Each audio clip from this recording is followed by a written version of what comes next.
दोस्तों, देश भर में किस प्रकार से धर्म के नाम पर जहर भरा जा रहा है ये हम सभी जानते हैं। किसी से छुपा नहीं है, हर एक देशवासी को ये बात पता है। और ऐसे में एक और खबर झकझोर देने वाली पश्चिम बंगाल से आई है। पश्चिम बंगाल के चकदा में एक मुस्लिम युवक को जय श्री राम का नारा लगाने से मना करने पर बेरहमी से पीटा गया और जलती सिगरेट से दागा गया। अब आप समझ लीजिए किस प्रकार का व्यवहार है। ये मानवता को शर्मसार कर देने वाली घटना है। अब आप खुद सोचिए, सिर्फ अपनी पहचान के कारण इंसान के साथ ये सुलूक किया गया और अब तक कोई गिरफ्तारी नहीं हुई है। अब ये पूरा मामला क्या है हम आपको बताएंगे, इसके पीछे कौन लोग जिम्मेदार है और प्रशासन अभी तक कहां है, पूरी कहानी आपको बताएंगे। वीडियो एंड तक जरूर देखिएगा। नमस्कार, मेरा नाम ऋतिक ठाकुर और आप इस वक्त द हिंदी टॉप देख रहे हैं। दरअसल एक पीड़ित युवक जो कि मुर्शिदाबाद का रहने वाला है, वो और उसके कुछ दोस्त ओडिशा में मजदूरी करने जा रहे थे।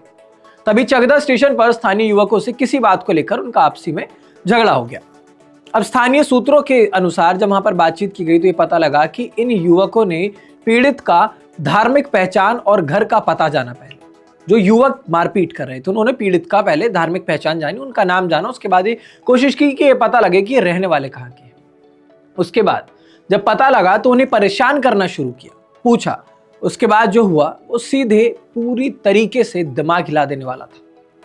युवक को ट्रेन से उतारकर एक सुनसान खेल के मैदान में लेकर गए।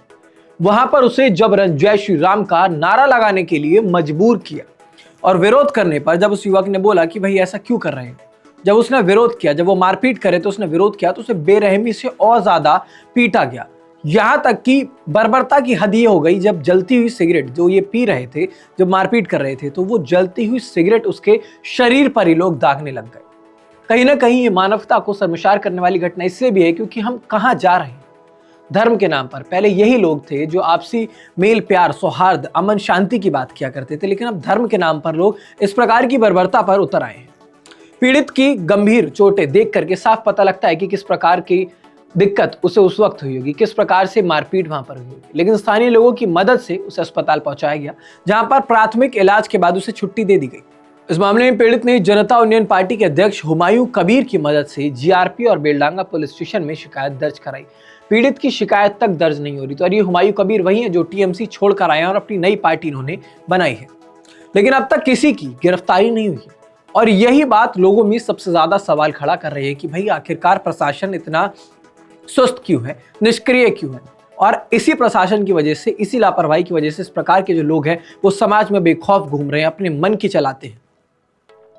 तृणमूल जिला अध्यक्ष नियामत शेख ने कहा है कि उन्हें पूरी जानकारी है ही नहीं, लेकिन बंगाल में ऐसी घटनाओं को बर्दाश्त नहीं किया जाएगा और जांच के बाद उचित कार्रवाई भी की जाएगी। हुमायूं कबीर ने भी सवाल उठाया है कि तृणमूल पार्टी अल्पसंख्यक वोटों के बल पर सत्ता में है, लेकिन धरती पर अल्पसंख्यकों को उनके धर्म के कारण पीटा जा रहा है। लोकल राजनीति और सांप्रदायिक तनाव की ये कहानी पूरे देश के लिए एक चेतावनी है। अब ऐसे में सवाल ये नहीं है कि आखिरकार उसे पीटा क्यों गया, सवाल ये है कि आखिरकार ये कब तक चलेगा। ये कोई पहला केस नहीं है और ये मुर्शिदाबाद का रहने वाला युवक था, जबकि मुर्शिदाबाद की हम बात करते हैं तो मुर्शिदाबाद जो है वो मुस्लिम बाहुल इलाका है। अब धर्म के नाम पर आप किसी का नाम पूछेंगे, जात पूछेंगे, उसके बाद आप इस प्रकार की घटनाओं को अंजाम देंगे, तो कहीं ना कहीं ये सिर्फ बंगाल के लिए नहीं, हर जगह, देश के हर एक कोने में डर फैलाने वाली बात है। कानून और प्रशासन कहां है? क्यों उनके माथे पर जू नहीं रेंग रहे? और ऐसे मामले कब तक बढ़ते रहेंगे? क्योंकि अगर प्रशासन सख्ती नहीं दिखाएगा तो ये लगातार जो ये मामले हैं वो बढ़ेंगे। और दोस्तों, ये सिर्फ एक घटना नहीं है, ये समाज और सुरक्षा की एक बहुत बड़ी चुनौती है। हम आपसे भी सवाल कर रहे हैं कि क्या सरकार और प्रशासन ऐसे मामलों में समय पर कार्रवाई कर पा रही है? आप क्या समझ पा रहे हैं? क्योंकि जिस प्रकार की घटनाएं लगातार हो रही है उसमें देखा जाता है कि जो प्रशासन है वो या तो जानबूझकर चुप्पी साध लेता है, या फिर उनके ऊपर कोई प्रेशर डाला जाता है, या फिर किसी संरक्षण के चलते इन लोगों को छूट नहीं मिलती कि ऐसे लोगों पर कार्रवाई करें जो समाज में, शब्द गलत नहीं है, जो समाज में गंध फैलाने का काम कर रहे हैं। ये वही लोग हैं जो समाज में जहर फैलाने का काम करते हैं।